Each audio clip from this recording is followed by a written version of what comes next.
Hi everybody, my name is Em and I'm new to the channel. I'll be doing videos on Friday.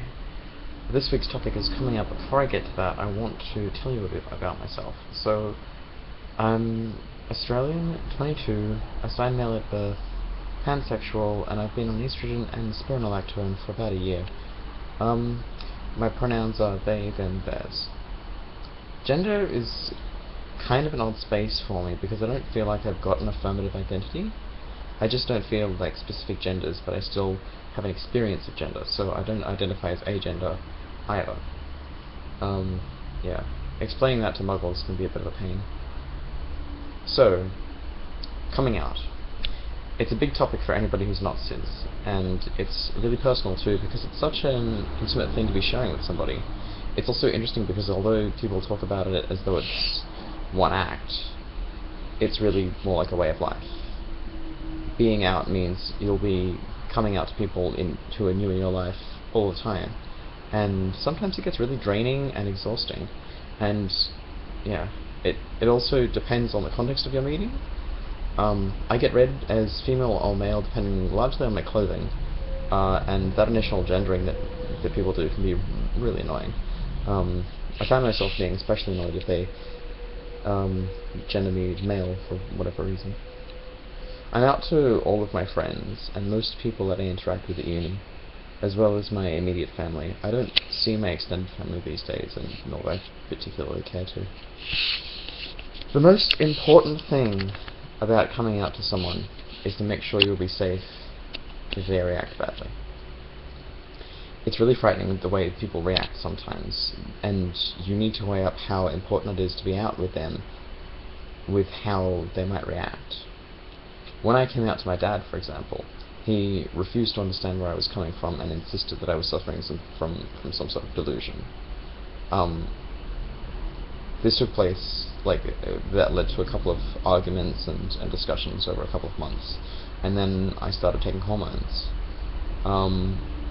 which resulted in him yelling at me for half an hour, twice, and me essentially just shutting down to try and survive until I could leave.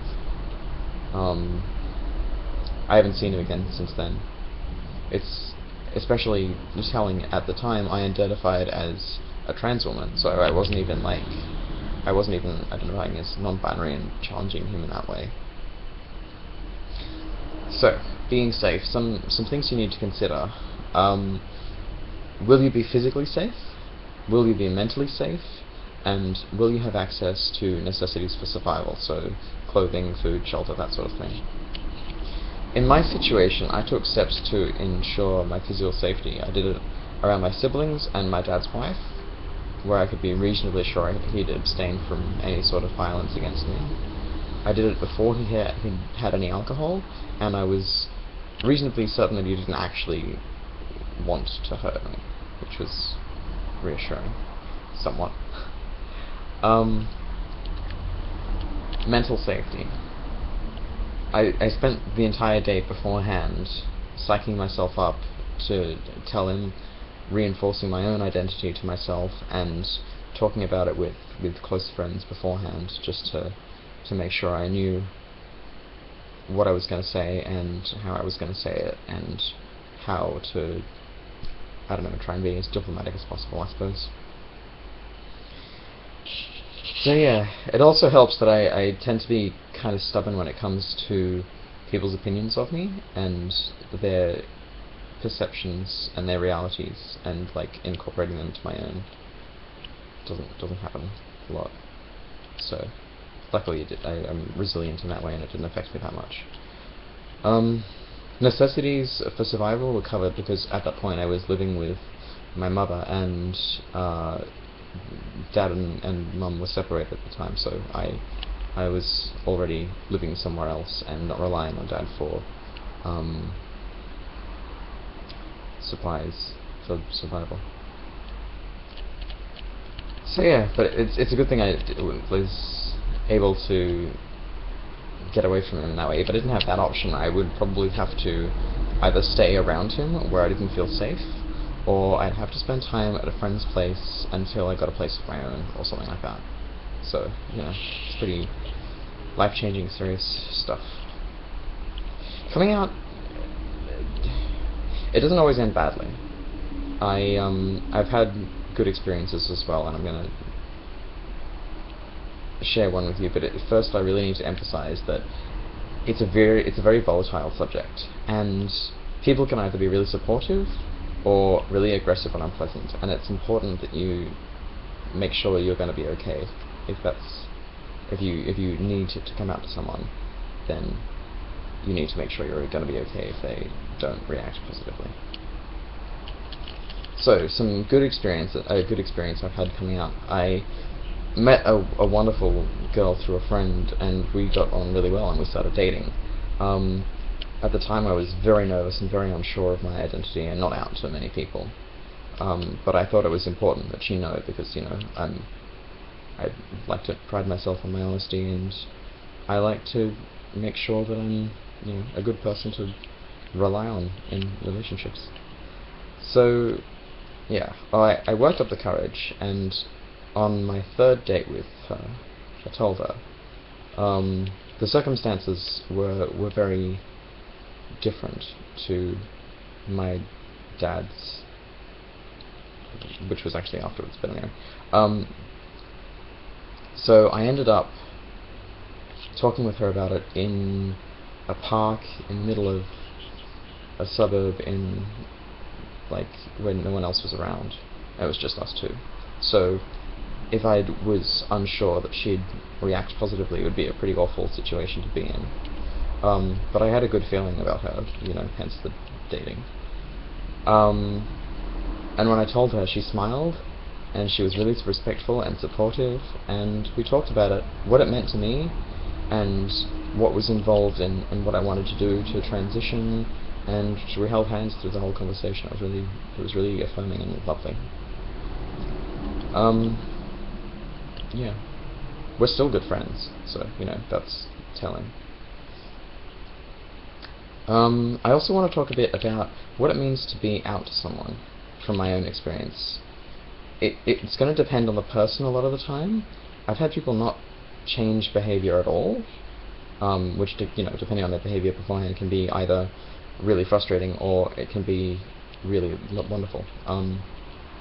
I've also had people who distanced themselves from me and, like, weren't sure how to react, or thought I was gonna, I don't know, react with outbursts of anger, or, you know, or they were just worried about how they would deal with it, and they weren't really thinking about how I was feeling, or, like, taking into account like, they were being especially selfish and focused about themselves. And I found that parents have a tendency to do that, because, like, they have this weird concept a lot of the time, from what I've seen of parents, of, like, ownership over their children, and it's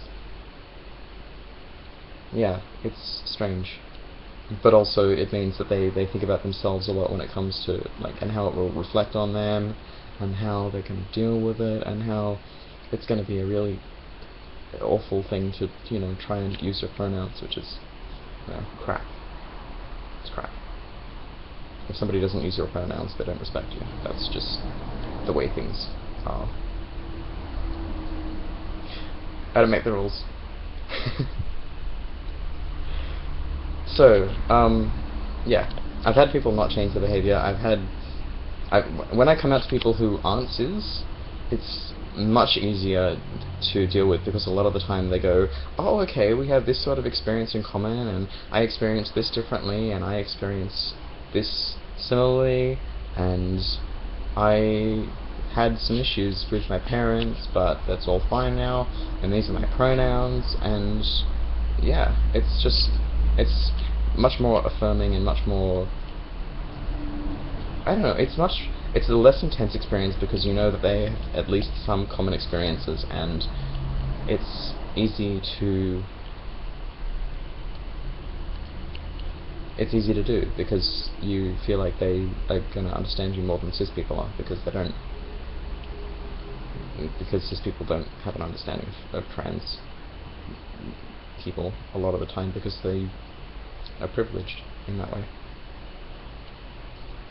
Yeah, anyway, so in general, being out means you get to find out if somebody respects you enough to use your name and pronouns, which is, it can be really heartbreaking sometimes if somebody doesn't respect you enough to do that, but it's telling, and it means you can at least filter them out of your life if you need to. It also makes it a lot easier to feel like you can express parts of your identity that you have to keep hidden from society at large. And it's really relaxing to have that freedom to express yourself, and people just don't seem to realize that it's actually a really big deal for people to be able to be who they want to be and express themselves how they want and just be themselves. Yeah. I don't understand cis people. I don't make any claims in that regard.